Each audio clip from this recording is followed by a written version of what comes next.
Bonjour Cyril Andrino, vous êtes actionnaire de référence de Brandalais, qui a été créé il y a 14 ans quasiment, jour pour jour, par Sven Lung. Merci de nous recevoir pour cette interview podcast. Cyril Descades a 30 ans, et vous faisiez quoi il y a 30 ans ? Il y a 30 ans, j'avais 10 ans, donc je n'ai aucun souvenir de ce que je faisais à 10 ans, probablement à l'école, avec mon papa, ma maman, mes frères, mes sœurs. Rien de particulier. La première fois que vous avez acheté quelque chose en ligne, vous vous en souvenez ? C'était quoi ? J'ai l'impression que vous me demandez, que tu me demandes de ce que j'ai fait dans ma vie précédente. Tellement c'est passé de choses. Premier achat en ligne, peut-être, je pense que j'ai testé, au tout début, j'ai voulu voir comment fonctionnaient les sites de courses à domicile, et les Oura, les Oushop, peut-être que c'est ça. Je sais pas, il s'est passé 3 vies entre-temps. C'est tellement ancré dans mon quotidien, en fait, j'achète que en ligne, moi, donc j'ai du mal à savoir, à dire quand est-ce que tout ça a commencé. J'ai l'impression que à partir du moment où j'étais en âge d'acheter des choses, je l'ai fait en ligne de toute façon. Quand vous êtes sur un site e-commerce, qu'est-ce que vous appréciez le plus en règle générale ? Et à contrario, qu'est-ce que vous aimez le moins ? Ce que j'aime, c'est que ça soit rapide. Je supporte pas quand les pages mettent longtemps à se charger. C'est un bon moyen de churner, pour des termes un peu barbares, mais j'ai besoin que ça aille vite, j'ai besoin de pouvoir aller d'une page à une autre, et puis l'offre, en fait, j'ai besoin que ça me corresponde, j'ai besoin d'être un endroit qui soit pas trop généraliste, que je sente que c'est quelque chose qui est fait pour moi. Alors si c'est personnalisé, ciblé, c'est encore mieux, mais que je me trouve pas dans un environnement qui me correspond pas trop. Peut-être un peu de plus en plus de mal quand il faut se loguer, se rappeler de ses mots de passe, donc et les basiques, les connexions, les Facebook Connect, tout ce qui permet de s'affranchir de tous les formulaires.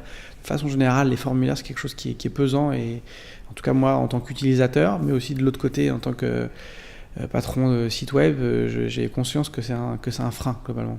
Alors cette mode de la marketplace avec une offre pléthorique disponible depuis un site unique, c'est pas vraiment quelque chose qui est fait pour vous ? Alors si, parce qu'en fait, pour moi, une bonne marketplace doit être associée, et c'est absolument fondamental, à un moteur de recherche très puissant. Donc en fait, si on a énormément d'offres sur un site, mais qu'on est capable d'aller très rapidement là où on veut, parce que les filtres sont très efficaces, fonctionnent bien, parce que le moteur de recherche est pertinent et rapide, et que la vitesse d'affichage fait qu'on va directement là où on veut, c'est une bonne chose d'avoir une marketplace. Selon vous, quelles sont les évolutions les plus marquantes au cours des 30 dernières années dans le commerce et pas seulement dans le e-commerce ? J'ai l'impression que, notamment depuis que le commerce est devenu e-commerce, et que du coup, depuis que le commerce est autant un sujet d'offre qu'un sujet de techno, ça évolue tellement rapidement, tout le temps, régulièrement, que je ne suis pas vraiment capable de citer des dates, en fait. Je pense que de façon générale et globale, en tout cas pour le e-commerce, il ne faut pas se cacher, il y a un sujet et c'est l'avant-après Amazon, en fait. Cette hégémonie, cette superpuissance qui bouffe tout un peu partout. Je me rappelle au tout début de mon aventure e-commerce, c'est probablement comme ça que j'ai démarré. J'étais allé voir des gens qui avaient un site qui s'appelait Pixmania, qui était quand même le leader français, qui était vraiment le site référence, et les fondateurs, les frères Rosenblum, et puis Amazon. Enfin, moi, c'est l'expérience que j'ai vécue, mais ça a été pareil avec d'autres. En quelques années, a complètement rasé, complètement explosé ça, et fait partir ça. Donc peut-être que ce moment-là, si je devais en citer un, c'est le moment où Amazon vraiment a commencé à prendre de la place et à émerger. Mais finalement, vous êtes arrivé comment dans le e-commerce ? En fait, je suis arrivé au e-commerce un peu comme quelqu'un dans n'importe quelle entreprise qui a envie d'évoluer et qui se rend compte qu'il y a des choses qui sont inévitables. Et vous savez, alors nous, Brandalais, c'est un pure player, mais aujourd'hui, même un acteur du physique fait du e-commerce, c'est juste inévitable. Alors moi, en l'occurrence, c'était il y a déjà... ça passe vite, hein, ça fait au moins 15 ans, 18 ans, un truc comme ça.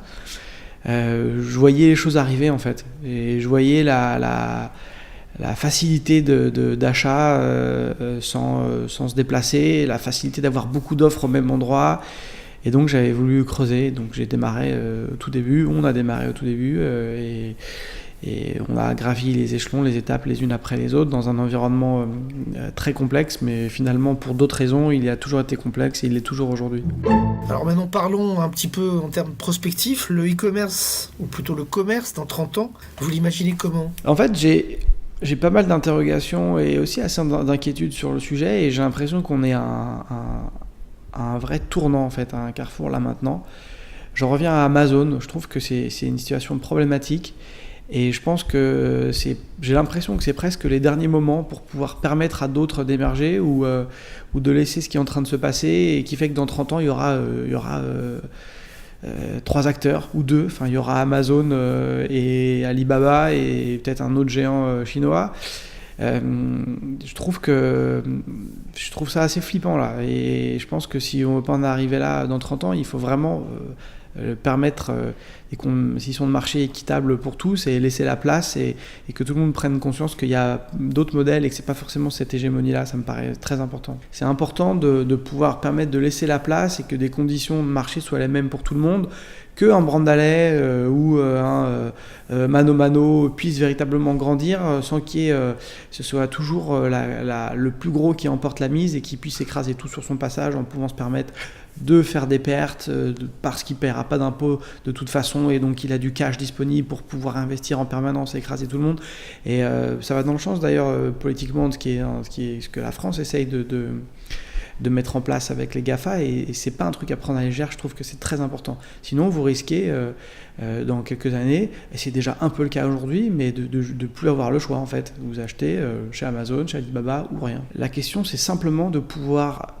Et je crois que là, on a passé ce cap-là. Maintenant, les gens ont compris. Et c'est des questions qu'on posait il y a quelques années. Comprendre quand on fait du commerce en général, on fait du commerce physique et du e-commerce, et que l'un ne va pas sans l'autre.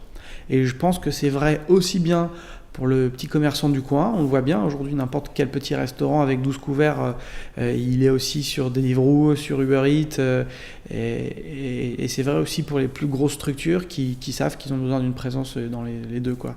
Donc je pense pas dans 30 ans il y ait fondamentalement de commerce physique qui disparaît. Je pense que en fait le consommateur verra encore moins la différence.